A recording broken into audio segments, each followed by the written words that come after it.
घटना कहां से सामने आई दर्शकों? महाराष्ट्र से। वहां पर मुस्लिम दुकानदारों के शटर डाउन करने की मांग उठने लगी है। लेकिन यह मांग क्यों की जा रही है दर्शकों? इस मांग को लेकर क्यों आखिर पुजारी और वहां के लोग सामने आ गए हैं, आइए आपको समझाता हूं। मथुरा में तो आपने देख लिया कि साधु संतों ने यह मांग की, लेकिन मथुरा से कुछ किलोमीटर दूर, मथुरा से 1217 किलोमीटर दूर दर्शकों, महाराष्ट्र में अहिल्या नगर, जहां ऐसी मांग उठ रही है, मतलब मुसलमानों की दुकानें नहीं लगने दी जाएगी, यह कहा जा रहा है दर्शकों। और महाराष्ट्र का अहिल्या नगर, जहां मणि कानिफनाथ महाराज की तीर्थ यात्रा निकलती है, वहां यह मांग उठाई जा रही है दर्शकों। और आप सोचिए जरा कि हर बार इस तरह की यात्रा निकलती है, भक्त बड़ी संख्या में यहां पहुंचते हैं, यही है वो मंदिर, और अभी भी पहुंचना शुरू हो गए। करीब 700 साल पुराना यह मेला है, यहां पर ऐसे ही यात्रा निकलती है। लेकिन इस बार यह यात्रा अलग होने वाली है, क्योंकि ग्रामीणों ने मिलकर एक फैसला लिया कि मेले और यात्रा में कोई भी मुसलमान दुकान नहीं लगाएगा। मंदिर प्रशासन ने साफ तौर पर यह फरमान जारी कर दिया है कि मेला लगेगा, यात्रा भी निकलेगी, मुसलमानों की दुकान पर पाबंदी रहेगी। लेकिन इसके पीछे कई सारे कारण दिए जा रहे हैं। संजय मरकट, जो अध्यक्ष मंदिर ट्रस्ट के, वो क्या कह रहे हैं, सुनवाता हूं आपको। हालत में हम फैसले से हटेंगे नहीं। यहाँ पे सब वो 2 नंबर के बिजनेस उनके चालू रहते हैं, इसमें हिंदू की भावनाओं को ठेस पहुंचती है, इसलिए ये फैसला हमने लिया है, उसके ऊपर हम ठाम आए। ये पहली बार, पूरा ऐसा भूकंप कभी भी पहली बार नहीं होता है। अनेक सालों से यहाँ पे ये लोग अत्याचार करते आए हिंदू पे, ये अत्याचार करते आए नाथ भक्तों पे, इसलिए अचानक एक फैसला अभी आपको दिख रहा है, अभी दिख रहा है। वो कई सालों से ये मांग थी ये लोगों की। अब दर्शकों, मांग उठी है तो इस पर सियासत भी होने लगी है, आवाज भी बुलंद की जा रही है। क्या वहां पर चल रहा है, इस रिपोर्ट में समझाते हैं।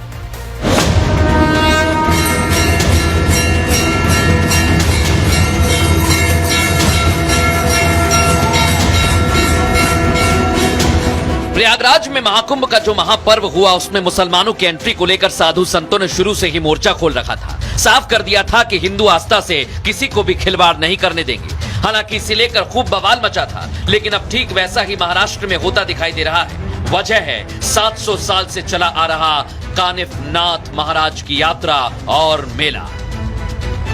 इस मेले और यात्रा को लेकर मंदिर प्रशासन और ग्रामीणों ने मुसलमानों की दुकानें नहीं लगने देने का फैसला दिया है। इसके पीछे तर्क दिया कि सनातन और उसके प्रति आस्था। मंदिर प्रशासन का तर्क ये भी है कि यात्रा के दौरान लगने वाली मुस्लिम दुकान सनातन धर्म को दूषित करती है। वो हमारे मंदिर पे जगह का हक बताएंगे, हमारे मंदिर पे हक बताएंगे, हमारे मेले में आएंगे, हमारे मेले में ही हलाल का प्रसाद बेचेंगे, 5-5 दिन नहाते नहीं, वो खुद हमारे भगवान का प्रसाद खाते नहीं, फिर उनको प्रसाद बेचने का हक क्या? मेरे को देहू का भी फोन आया था, देहू देवस्थान वाले का भी फोन आया था, वो भी ऐसा निर्णय लेने वाले हैं। महाराष्ट्र का अहिल्या नगर, जिसे संतों की भूमि कहा जाता है, मंदिर प्रशासन के मुसलमानों को बैन करने के बाद भक्तों में खुशी है। मेले में आने वाले सनातनी एक सुर में कह रहे हैं कि ऐसा फैसला महाराष्ट्र के सभी मंदिरों में लागू होना चाहिए।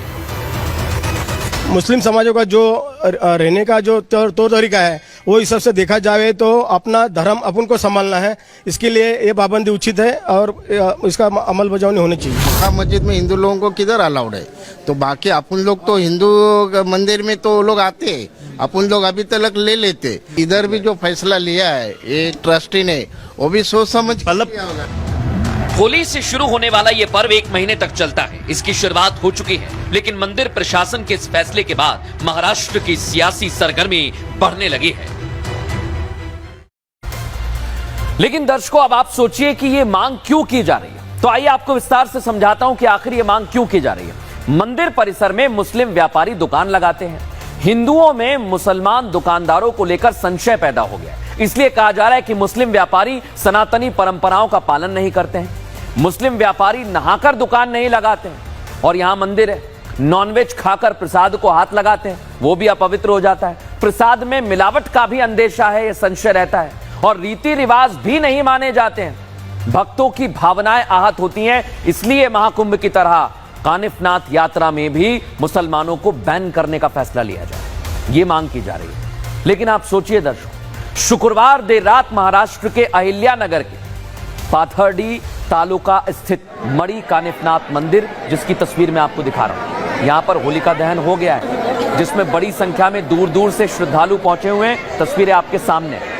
होलिका में आहुतियां भी दी गई हैं। बड़ी संख्या में लोग यहां इकट्ठा हुए हैं। मान्यता के मुताबिक यात्रा के दौरान शोक रहता है, इसलिए होली के 15 दिन पहले ही यहां पर होलिका दहन किया जाता है। क्योंकि यात्रा पूरे 1 महीने चलती है, विशेष रीति रिवाजों का पालन किया जाता है, इसलिए कहा जा रहा है कि मुसलमानों को नहीं आने दिया जाएगा। इसका कारण है दर्शकों, ये यात्रा 700 साल पुरानी यात्रा है। होली से शुरू होकर गुड़ी पड़वा तक यात्रा खत्म होती है।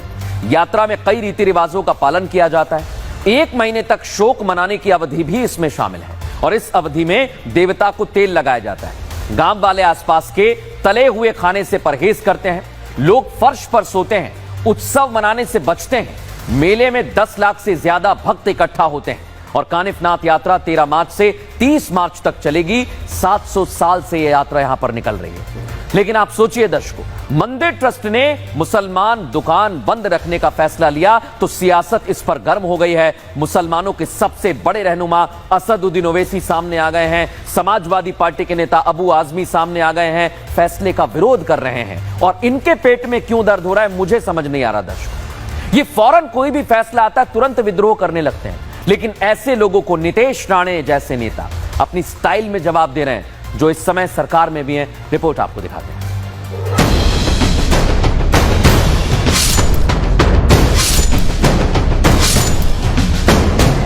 कानिफनाथ मेले में मुसलमानों की दुकान लगाने का विरोध हुआ तो सियासत में शोर शुरू हो गया। वो सब लोग सामने आ गए जो मुसलमानों के नाम पर राजनीति करते हैं। मुसलमानों के रहनुमा कहे जाने वाले असदुद्दीन ओवैसी से लेकर समाजवादी पार्टी के नेता अबू आजमी तक मैदान में आ गए और शुरू कर दिया सरकार को टारगेट करने का गेम। असदुद्दीन ओवैसी ने मामले को लेकर सोशल मीडिया एक्स पर पोस्ट किया। पोस्ट में लिखा, महाराष्ट्र के एक ग्राम सभा ने मुस्लिम व्यापारियों का एक स्थानीय यात्रा में दुकान लगाने पर रोक लगा दी है। सामाजिक बहिष्कार संविधान के अनुच्छेद 17 के तहत छुआछूत का रूप है। यह सामाजिक बहिष्कार और भी निंदनीय है क्योंकि महाराष्ट्र के मुख्यमंत्री फडणवीस खुद इसे सही ठहरा रहे हैं। अगर यह प्रतिबंध धार्मिक आस्थाओं का पालन न करने की वजह से है तो यह सामान्य रूप से लागू क्यों नहीं किया जा सकता, मुसलमानों पर ही क्यों? ओवैसी ने सवाल उठाए तो उस लाइन को बड़ा करने के लिए समाजवादी पार्टी के नेता अबू आजमी सामने आ गए। अबू आजमी ने इसे मुसलमानों के साथ नाइंसाफी बताया तो मुसलमानों को अपमानित करने के नैरेटिव कर दिए। मुसलमान हिंदू भाइयों के साथ अच्छे उनके व्यवहार हैं, आपस में मिलना जुलना है, लेकिन ये सरकार की तरफ से छूट दी गई फिरका परस्तों को कि तुम मुसलमानों को बदनाम करो। मैं समझता हूँ कि मुख्यमंत्री को, प्रधानमंत्री जी को इस बात को देखना चाहिए कि रोजाना मुल्क में क्या हो रहा है। क्या ये पुरानी परंपरा को तोड़ करके हिंदू मुसलमान को अलग बांट करके क्या नफरत का बाजार गर्म देश में करना है? सवाल उठे तो जवाब देने के लिए महाराष्ट्र सरकार के मंत्री और कट्टर हिंदुत्व की छवि रखने वाले नीतीश राणे सामने आ गए। सवाल करने वालों से ही सवाल पूछ लिया कि जो देवी देवताओं की पूजा नहीं करते तो फिर मेले में दुकान क्यों लगाना है? इसी के कारण लव जिहाद जैसे मामले सामने आते हैं। जो फैसला है वो सही है। स्वागतरी आहे। मुळामध्ये इस्लाममध्ये मूर्ती पूजनला परवानगी नाही, चुकीची नावं देतात, हिंदू नावं देतात आणि आतमध्ये शिरतात आणि आमच्या माता भगिनींना टार्गेट करतात लव जिहादच्या नावाने। तसंच अशा पद्धतीचे निर्णय अगर विविध गावांनी घेतले असतील त्यांच्या इकडच्या उत्सवाकडे ते निश्चितपणे तरी स्वागतरी आहे। कारण का जे आपल्या मूर्ती देवी देवतांनाच मानत नाही त्यांनी तिथे येऊन व्यवसाय का करावा? मंदिर प्रशासन ने तो मुसलमानों की दुकान नहीं लगने देने का फैसला कर लिया है और उसके पीछे का कारण लव जिहाद जैसे मामले हैं। क्योंकि कई बार देखा गया कि नाम और पहचान छिपाकर हिंदू त्योहारों में घुसकर किस तरह हिंदू बेटियों को बहलाया फुसलाया जाता है, ये किसी से छिपा नहीं है। लेकिन दर्शकों एक बात सामने आ रही है, क्या ये बदला लिया जा रहा है? ऐसा मैं क्यों कह रहा हूं, आइए जरा विस्तार से समझाता हूं। कानिफनाथ मंदिर ट्रस्ट का एक दावा सामने आया। मंदिर के पास वक्फ बोर्ड ने दावा कर दिया है, इसलिए यह मांग उठ रही है दर्शकों। 94 एकड़ पर जमीन पर वक्फ बोर्ड दावा ठोक रहा है और मंदिर ट्रस्ट और ग्रामीणों ने यह गंभीर आरोप लगाए। दर्शकों आप सोचिए, वो कह रहे हैं कि मुसलमान हमारे साथ ऐसा व्यवहार कर रहे हैं, हम मुसलमानों की दुकानें कैसे लगने दें जब वो हमारी जमीनों पर कब्जा कर रहा है, मंदिर पर कब्जा करने की साजिश रच रहा है।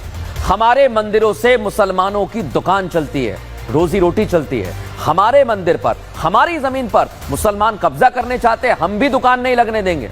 और सोचिए जरा आप, इसी को लेकर मंदिर ट्रस्ट आवाज बुलंद कर रहा है, सुनिए जरा। कानिपनाथ देवस्थान की ये महाराष्ट्र में, ये अपने देश में 8,000 एकड़ जमीन है, उसमें से कम 2,000 एकड़ में वक्फ बोर्ड का मुस्लिम समाज का अतिक्रमण है। इसीलिए अगर भाईचारा नहीं रखते हैं, वो हमारे मंदिर पे जगह का हक बताएंगे, हमारे मंदिर पे हक बताएंगे, हमारे मेले में आएंगे, हमारे मेले में ही हलाल का प्रसाद बेचेंगे, 5-5 दिन नहाते नहीं, वो खुद हमारे भगवान का प्रसाद खाते नहीं, फिर उनको प्रसाद बेचने का हक क्या? आप सोचिए दर्शकों, पहले वक्फ बोर्ड आ जाता है। वक्फ की नीति हमेशा से यही रही है कि जहां नजर पड़े उस पर कब्जा कर लो, कब्जाधारी नीति अपनाओ। इन्हें ना किसी के दस्तावेजों से मतलब होता है और ना ही लगता है कि इसमें कोई ईमान बचा है। इस बोर्ड की हरकतें ऐसी हैं दर्शकों, क्योंकि कानिफनाथ मंदिर के आसपास की जमीन पर तो इन्होंने दावा ठोक दिया, वो भी बिना किसी दस्तावेज के। लेकिन इसके पीछे की वजह क्या है दर्शकों, आइए आपको बताता हूं। और ये सवाल सबके जहन में उठता है। वजह अहिल्यानगर जिले की डेमोग्राफी आप देख लीजिए, जिसे देखकर लगता है कि भाईजान का एक अलग प्रोपेगेंडा है, क्योंकि यहां 90% हिंदू हैं, इसलिए वक्फ की दृष्टि यहां पर पड़ गई है। 7% मुस्लिम धर्म से लोग आते हैं और लगता है कि ये ऐसा ही करते हैं, पहले हिंदू इलाके में जाएंगे, फिर वहां पर कब्जा कर लेंगे, वक्फ पहले ही दावा ठोक देगा, फिर उस जमीन पर कब्जा करके बसा देंगे, डेमोग्राफी बदल जाएगी। ऐसा ही लगता है दर्शकों, क्योंकि अहिल्यानगर को संतों की भूमि कहा जाता है। और इतना ही नहीं, अहिल्यानगर पश्चिमी महाराष्ट्र में स्थित है।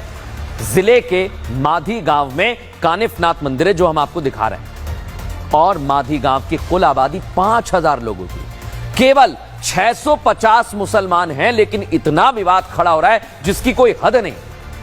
और यही आंकड़े दर्शक, यही आंकड़े तो मुस्लिम भाईजानों को परेशान करते हैं, इसलिए तो वो कानिफनाथ मंदिर के आसपास की जमीन पर अपना दावा ठोक रहे हैं, वक्फ के जरिए दावा ठोक रहे हैं। और ट्रस्ट ने दर्शकों इधर फैसला लिया तो उधर मंदिर के आसपास असर दिखने लगा है। मंदिर के पास में एक नहीं, दो नहीं, बल्कि जितनी भी मुस्लिम व्यापारियों की दुकानें हैं वो इन दिनों बंद दिखाई दी।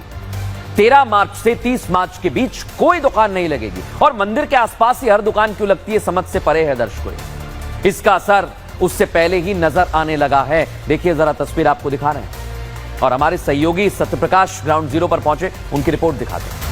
मेले के दौरान जो मुस्लिम व्यापारियों की दुकान है, इस बार पाबंदी लगाया गया है, बंद रहेगी। और सामने देखिए जो दुकानें बंद है, तो ये साफ तौर से कहीं न कहीं इसका असर होते हुए दिख रहा है। लोगों का कहना है, यहाँ पे जो दुकानदार हैं, जो भक्त आ रहे हैं, उनका कहना है कि जो मंदिर प्रशासन ने जो निर्णय लिया है वो बहुत पहले लेना चाहिए था। ये आज कहीं न कहीं जो फैसला लिया गया, काफी देर लिया गया। हम इस फैसले का स्वागत करते हैं। लोग दर्शकों स्वागत कर रहे हैं इस फैसले का। अब खबरों में आगे बढ़ेंगे, उससे पहले आज आपको एक तस्वीर दिखाता हूं। छत्रपति संभाजी महाराज पर फिल्म बनी है छावा, और उसी का क्रेज हर तरफ दिखाई दे रहा है दर्शक। लेकिन ये जो वीडियो है ये बाबा बागेश्वर से जुड़ा हुआ है। इसको फुल फ्रेम दिखाइए पहले, फिर आगे की कहानी बताऊं। सुनाइए जरा, एमएन सुनाइए।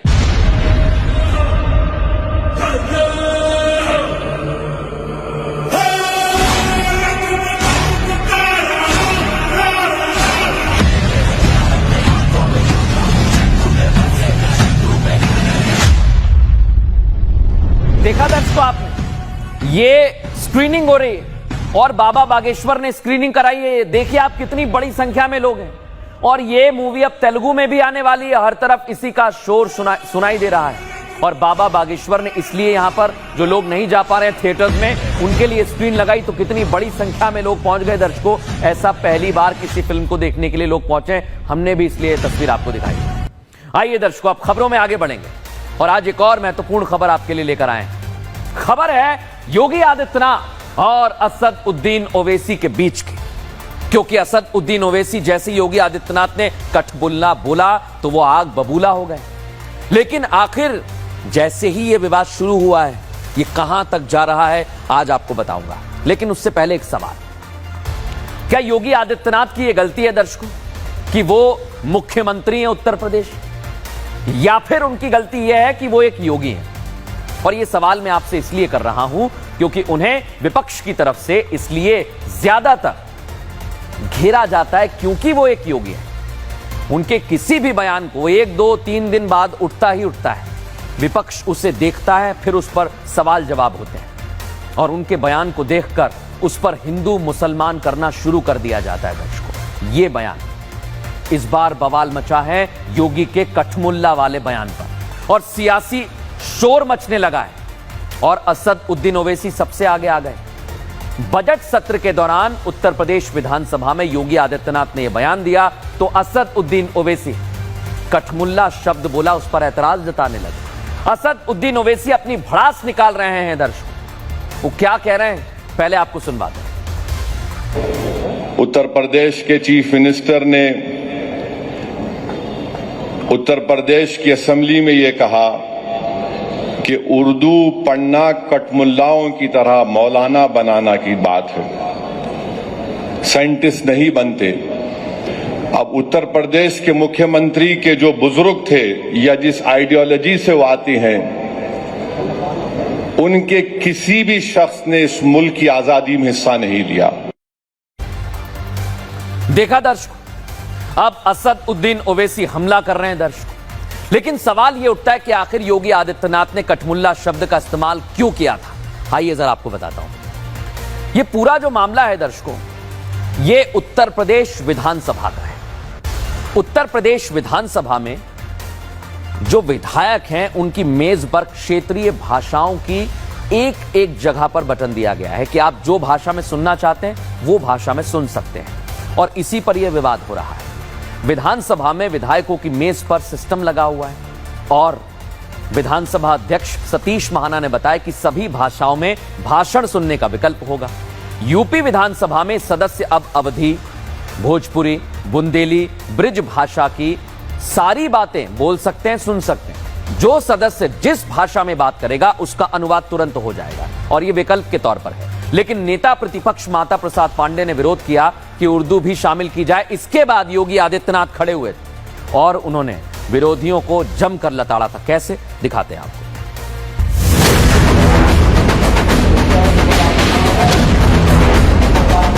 अगर किसी को हिंदी में वह धारा प्रवाह नहीं बोल सकता तो उसको भोजपुरी में भी अपनी बात को रखने का अधिकार मिलना चाहिए। अवधी में, ब्रज में या बुंदेलखंडी में उसको रखने का अधिकार मिलना चाहिए। ये कौन सी बात हो गई कि भोजपुरी में न बोले, अवधी में न बोले, इसका बुंदेलखंडी में न बोले और उर्दू क्या वकालत कर रहे हैं। एक बड़ी विचित्र बात है। इसीलिए कहता हूं कि आप समाजवादियों का चरित्र ही इतना दोहरा हो चुका है, उसको मौलवी बनाना चाहते हैं, कठमुल्ला पर की ओर केस को ले जाना चाहते हैं। ये नहीं कर सकता।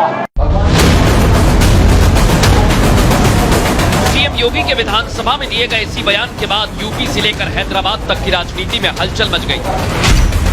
सीएम योगी कोई भी बात बिना किसी कारण नहीं बोलता और सदन में भाषाओं को सम्मान देना क्या गलत बात है, लेकिन कुछ लोगों को यही बुरा लग गया। अब ये जो आर्गुमेंट इनका आरएसएस का है कि नहीं ये बाहर से आए, तुम भी बाहर से आए। जितने आर्यंस है बाहर से आए, अगर ओरिजिनल है तो द्रविडियन और ट्राइबल लोग हैं। फराह गोरखपुरी ने सच्चाई को बयान कर दिया। अब इनको नफरत इतनी उर्दू से है। सीएम ने किसी नेता का नाम नहीं लिया, लेकिन ओवैसी भाईजान सीधे सीधे सीएम पर हमला करने लगे। इसे लेकर बीजेपी ने भाईजान पर पलटवार किया है। असदुद्दीन ओवैसी चाहते हैं कि कुछ लोग कूप मंडूक बने रहे, वो विकास न कर सके, आधुनिकता की दौड़ में शामिल न हो सके, सबके साथ प्रतिस्पर्धा न कर सके, वो केवल जिहाद की भाषा को ही समझते रहे। इसीलिए जानबूझ करके वो केवल एक भाषा की वकालत कर रहे हैं।